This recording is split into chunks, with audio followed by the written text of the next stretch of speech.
बीरबल का दांव। एक समय की बात है जब अकबर के दरबार में हर रोज की तरह सभा बड़ी जोर शोर से लगी हुई थी। अकबर के बड़े बड़े मंत्री अपने राज्य की हालत के बारे में अकबर को बता रहे थे। तभी एक पड़ोसी राज्य का भेजा दूत अकबर के दरबार में अपने दो साथियों के साथ में आता है और कहता है, महाराज अकबर, मेरे साथ जो आप ये दो व्यक्ति देख रहे हैं, ये दोनों हमारे राज्य के शतरंज के धुरंधर खिलाड़ी हैं और मैं यहाँ आपको हमारे राजा की ओर से चुनौती देने के लिए आया हूँ।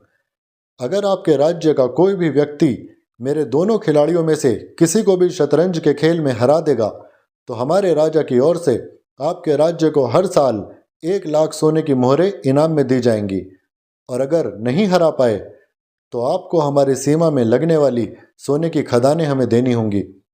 अकबर ने यह चुनौती स्वीकार नहीं की, क्योंकि उस समय बीरबल बीमार थे और राजमहल में भी नहीं थे। अब राजा अकबर अपने सभी फैसले बीरबल से सोच विचार करके ही लेते थे। इस पर वह दूत कहने लगा, अरे मैंने तो सुना था शहंशाह अकबर के राज्य में बड़े बड़े बुद्धिमान लोग हैं, पर यहाँ तो मुझे मेरे खिलाड़ियों के साथ शतरंज खेलने वाला कोई भी नहीं दिख रहा। दरबार में अकबर के बेटे सलीम भी मौजूद होते हैं। यह सुनकर सलीम को गुस्सा आ जाता है और सलीम कहते हैं, मैं तुम्हारे खिलाड़ियों को शतरंज में हराऊंगा। पर सच तो ये था कि उन दोनों खिलाड़ियों को शतरंज में हराना किसी के भी बस में बात नहीं थी। केवल वे दो ही एक दूसरे को शतरंज में हरा सकते थे। अकबर इस फैसले से बहुत परेशान हो गए। वह जानते थे कि उन्हें हराना सलीम के बस की बात है ही नहीं। राजा अकबर ने अपनी परेशानी बीरबल को बताई। बीरबल ने कहा, महाराज मुझे थोड़ा समय दीजिए। बीरबल उन खिलाड़ियों के बारे में जानते थे कि केवल वे ही एक दूसरे को हरा सकते हैं, बाकी उन्हें कोई भी नहीं हरा सकता। अकबर को पूरा विश्वास था कि बीरबल इस समस्या का समाधान जरूर निकालेंगे। फिर बीरबल ने सलीम को बुलाकर उसे अपनी चाल समझा दी और अकबर को यकीन हो चुका था कि सलीम उन दोनों को अब जरूर हरा देगा। दरबार में शतरंज लगाई गई। दोनों को अलग अलग बैठाया गया। सलीम ने बीरबल के बताए अनुसार पहले खिलाड़ी से पहली चाल चलने को कहा। पहले खिलाड़ी ने अपनी पहली चाल चली। सलीम दूसरे खिलाड़ी के पास गए और वही सेम चाल खुद चल दी। फिर सलीम पहले वाले खिलाड़ी के पास आए और फिर अपनी चाल चली। फिर पहले खिलाड़ी ने अपनी चाल चली और सलीम ने दूसरे खिलाड़ी के पास जाकर वही चाल चल दी जो पहले खिलाड़ी ने चली थी। बस ऐसे ही चलता रहा। सलीम पहले खिलाड़ी के पास चाल चलने के लिए जाते, फिर दूसरे खिलाड़ी के पास चाल चलने के लिए चले जाते। खेलते खेलते पहले खिलाड़ी ने सलीम को हरा दिया और सलीम ने दूसरे खिलाड़ी को हरा दिया।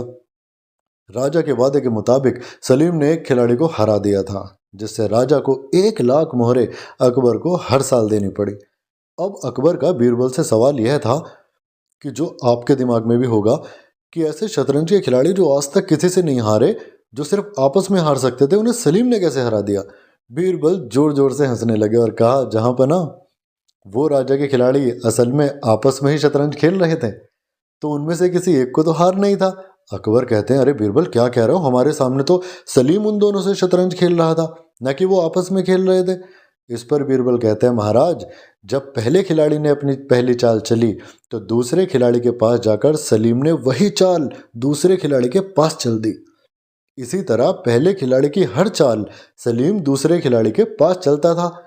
इस तरह जब पहले खिलाड़ी ने सलीम को हराया, ठीक वैसे ही सलीम ने दूसरे को हरा दिया। तो महाराज इस तरह वो खिलाड़ी आपस में खेल रहे थे।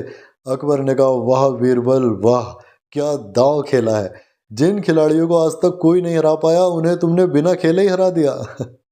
दोस्तों, क्या आपको बीरबल का यह दांव समझ में आया?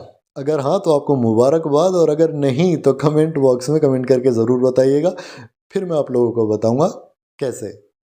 अगर कहानी आपको पसंद आई हो तो प्लीज़ चैनल को सब्सक्राइब कीजिएगा, ताकि ऐसी नई नई कहानी आने पर आपको पता लग सके।